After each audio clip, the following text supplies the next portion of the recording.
더불어민주당이 호주 대사로 임명돼 출국한 이종섭 전 국방장관에 대한 특검 법안을 당론으로 발의를 했습니다.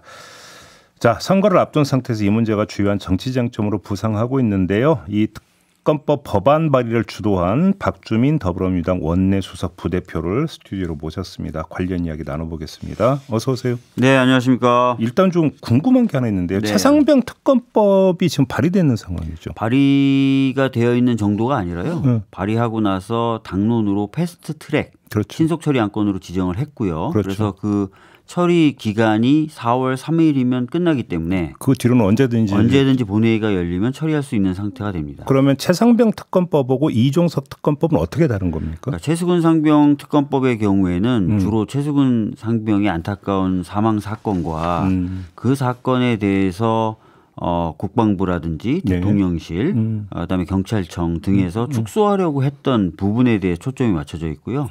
이번에 이제 저희가 발의했고 접수했던 이종섭 특검은 이종섭이 특히 해외 도피성으로 출국한 것에 관여된 것에 좀 초점을 맞추고 있습니다. 아, 그래요? 예. 그러면 예를 들어서 지금 이제 패스트 트랙에 태워져 있는 최상병 특검법을 네네. 본회의에서 처리하기 전에 내용을 일부 수정을 해가지고 이종섭 전 장관 뭐 임명권이나 출국권을 수사범위에 더 추가로 포함하면 이게 불가능한 거죠? 아닙니다. 그것도 가능합니다. 그런데 그 방법은 그럼 왜 안 쓰신 거예요? 그 방법을 쓸 수 있지만 저희들이 봤을 때는 보다 명확하게 저희들의 어떤 의지라든지 이런 것들을 보여줄 필요도 있고요. 더 나아가서 혹시나 또 대통령이 최수근 상병권을 거부했을 때 또 하나의 카드로 이미 좀 발의해 놓은 법안도 있으면 좋을 것 같고 여러 가지 전략적 판단 하에 발의를 하게 되었습니다. 그러면 그 최상병 특검법은 4월 3일 지나면 언제든지 처리할 수 있는 거잖아요. 어떻게 계획을 잡고 계세요? 그러면? 4월 3일 이후에 저희들은 이제 언제든지 처리할 수 있는 상황은 되지만 안건으로 또 상정이 되려면은 통상적으로 여야의 합의 또는 여야의 충분한 협의 뭐 이런 것들을 요구합니다. 그래서 기억나시겠지만 도이치모터스 주가 조작 사건 이런 경우도 기간이 도과했다고 바로 처리하지 않고 또 뜸을 좀 들이죠 의장님이. 그러니까 그런 현상이 또 있을 수 있습니다. 그러나 저희들은 이번에는 좀 완전히 사안이 다르다. 그러면 총선 전에 최상병 특검법이 국회 본회의에서 처리될 가능성이 그렇게 높지는 않다고 봐야 되겠네요. 실제로 이제 본회의가 열리는 것에 대한 합의가 있어야 되고요. 그렇죠. 그다음에 안건으로 그 법안이 상정되는 것에 대한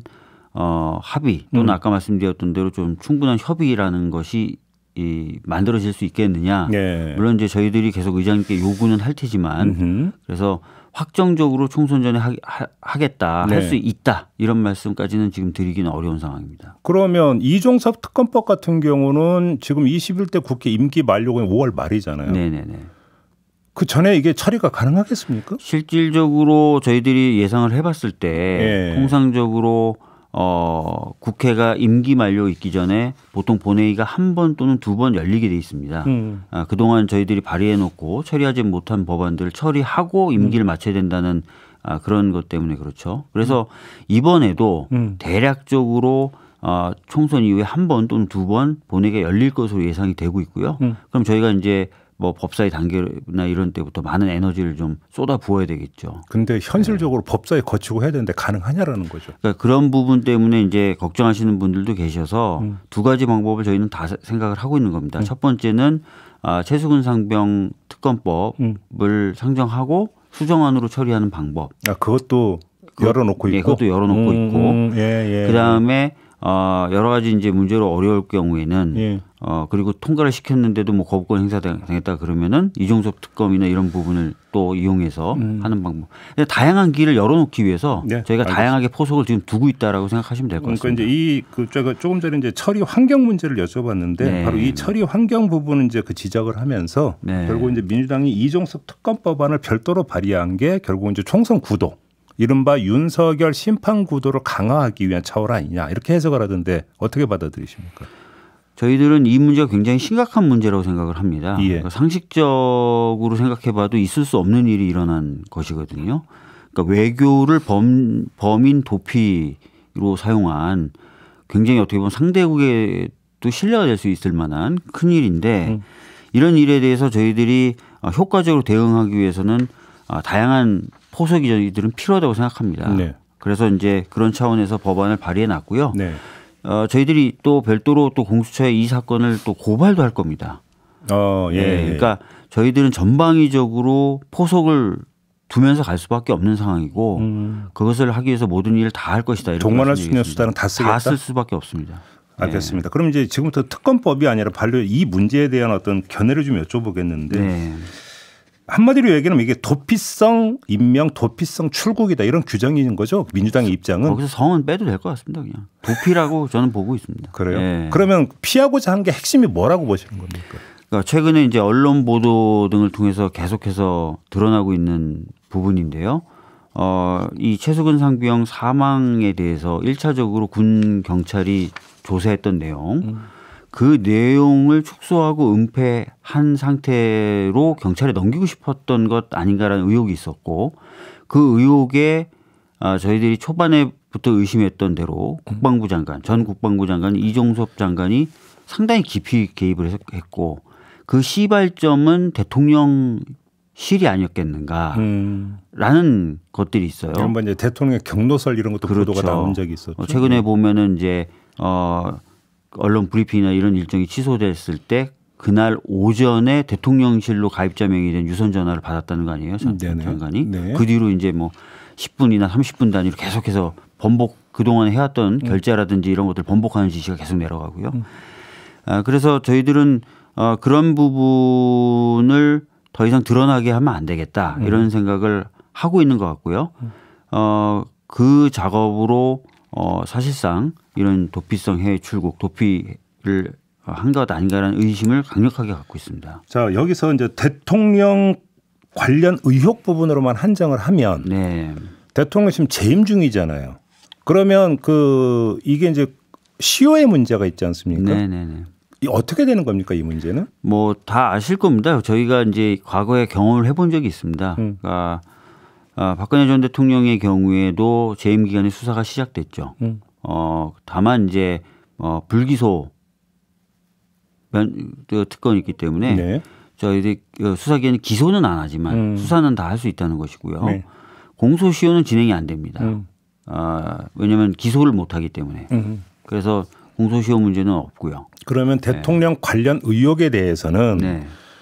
경우에 따라서는 윤석열 대통령의 임기가 끝난 다음에도 얼마든지 수사는 할 수 있다. 모든 대통령이 다 예외 없이 그런 법 적용을 시효하고 받죠. 상관없이 네, 재임 중에는 시효가 중단된다고 보기 재임 때문에. 재임 중에 수사가 가능하고 공소시효는 문제 없고. 알겠습니다. 공수처 수사는 지금 어떻게 평가하세요? 제대로 되고 있다고 평가하세요? 공수처의 경우에 지금까지는 국방부라든지 네. 또는 군이라든지 이런 쪽에 압수수색도 진행이 됐었어요. 그런데 핵심 관련자에 대한 소환 수사나 이런 것들은 잘 진행이 안 됐었다라고 좀 평가를 할 수밖에 없을 것 같습니다. 예.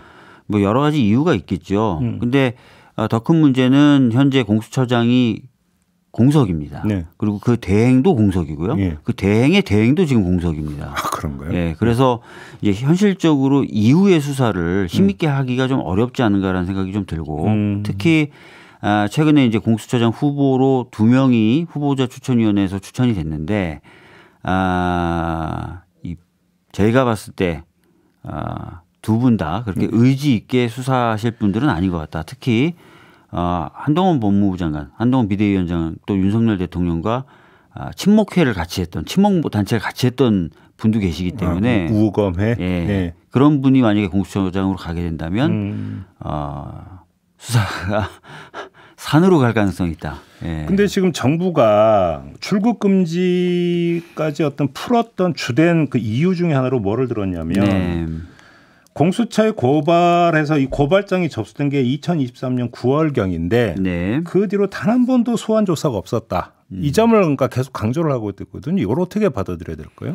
그러니까 사실 뭐 공수처의 내부 사정까지 제가 알 수는 없습니다만 네. 짐작컨대 이런 것 같습니다. 공수처가 굉장히 규모가 작은 수사기관이에요. 네, 그렇죠. 그런데 감사원에 대한 수사라든지 이런 큰 수사를 요즘에 동시에 벌이고 있었어요. 네. 그래서 뭐 감사원에 대한 압수수색도 보도 보시면 아시겠지만 몇 차례 진행됐고 이 사건도 지금 필요한 압수수색들 진행하고 있었습니다. 통상적으로 핵심 관계자들은 압수수색 등이 진행이 된 후에 그 자료를 토대로 질의서를 작성하고 그 다음에 소환하는 것이 일반적인 관례입니다. 아마도 그런 프로세스를 밟으려고 했었던 것 같고요. 올해 1월 뭐 이렇게 압수수색 국방부에 대해서 했거든요. 그러니까 그런 내용을 가지고 아마 소환을 준비하고 있는 단계 아니었을까 이렇게 보고요. 제가 확인을 해보니까 공수처 쪽에 제가 공식적으로 질의를 넣고 어제 답변이 공식적으로 서면으로 답변이 왔습니다. 이번 출국 금지에 대해서 어떤 입장을 전달했었냐? 출국 금지를 유지해 달라는 입장을 전달했다는 거예요.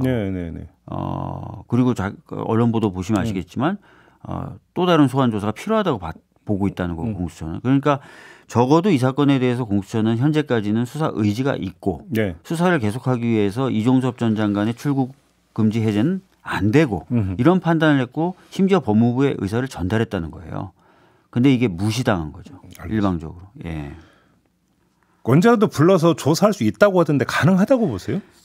수사기관이 이제 해외에 나가 있는 사람들을 부를 수 있는 방법들이 있습니다. 물론 이제 소환을 하면 안 응할 때 강제적으로 부를 수 있는 방법을 말씀드리는 건데요. 보통은 이렇게 합니다. 소환을 했는데 안 와요. 그럼 체포영장을 신청하고 그럼 체포영장이 발부가 되겠죠. 그럼 그걸 가지고 외교부에 가서 이 범죄 혐의자의 여권 반납 명령을 요청합니다.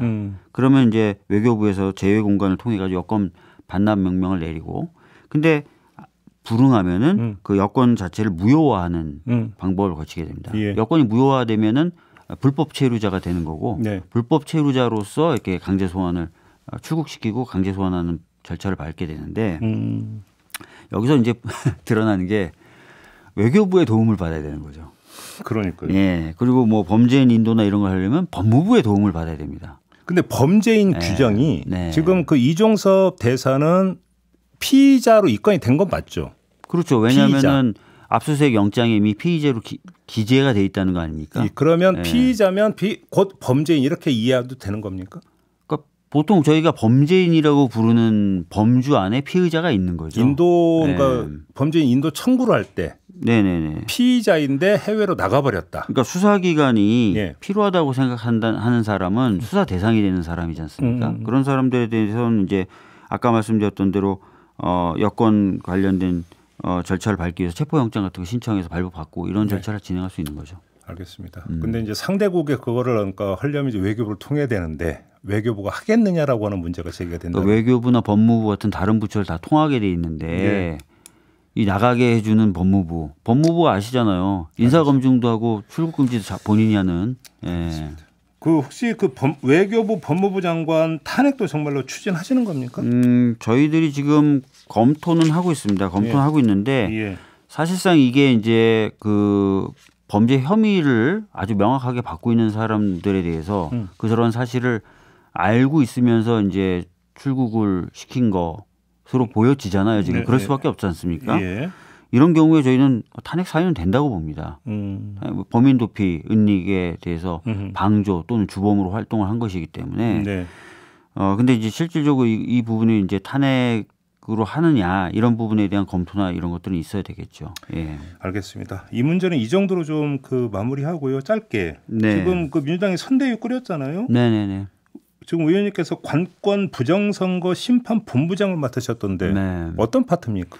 그러니까 최근에도 보면은 그 관권 선거라고 불릴 만한 정황들이 많이 나타나지 않습니까? 뭐 선심적 정책을 뭐 표명한다는 것을 넘어서서 민생 토론에 말씀하시는 겁니까? 넘어서서 아예 기관장들이 그런 얘기를 하고 다닌다는 이야기들도 많이 들려요.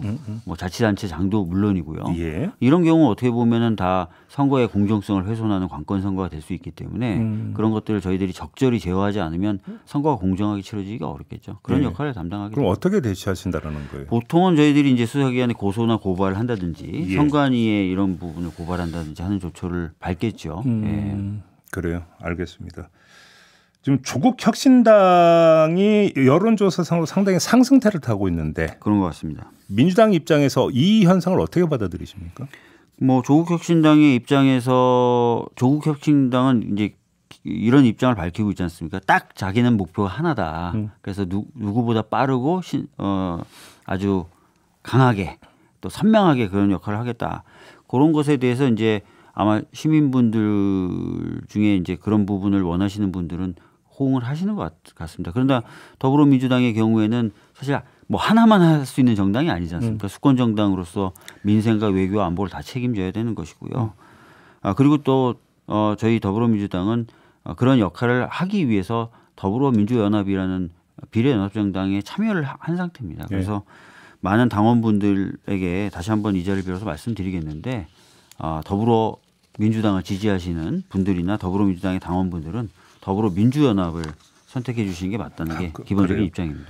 지금 조국혁신당에서 22대 국회가 구성되면 바로 한동훈 특검법 발의하겠다고 밝혔거든요. 네. 어떻게 평가를 하십니까? 아까도 말씀드렸던 대로 조국혁신당의 목표대로 가는 법이죠. 네. 조국혁신당은 그런 일들을 하겠다고 목표를 내세운 정당이니까요.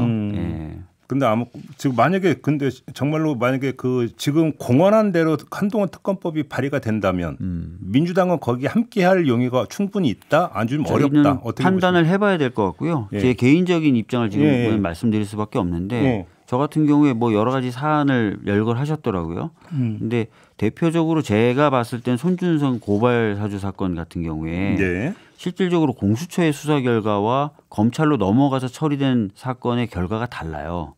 그렇지 않습니까? 예를 들어서 김웅 의원 같은 경우에 공수처는 기소를 하라는 취지로 검찰에 보낸 건데 검찰이 불기소를 했다든지 이런 모습들이 나타나고 있단 말입니다. 이런 부분은 결과적으로 공수처 수사 대상도 아니고 검찰은 이미 자신의 정치적 의도를 드러냈기 때문에 특검으로 갈 수밖에 없죠. 그거는. 그러니까 이런 식으로 좀 판단을 해서 저희들이 대응을 할 수 있을 것 같습니다. 아, 그래요? 네. 한동훈 특검법이라 다 아우르는 건 모르겠지만 거기서 특정 부분은 필요성은 인정을 한다. 필요성은 인정되죠. 저 개인적으로 봤을 때는 충분히. 알겠습니다. 마지막으로 짧게 조국혁신당에서 주장하는 이른바 지민 비조 있지 않습니까? 네네네. 지역구는 민주당, 비례는 조국혁신당. 여기 아까 이제 조금 전 말씀드린 동의 못하겠다 이 말씀이신 거죠? 뭐 민주당의 당원과 지지하시는 분들은 더불어민주연합을 지지해 주시는 게 맞다라는 말씀을 다시 한번 드리겠습니다. 알겠습니다. 이렇게 마무리하죠. 고맙습니다, 의원님. 감사합니다. 더불어민주당의 박주민 원내수석 부대표와 함께했습니다.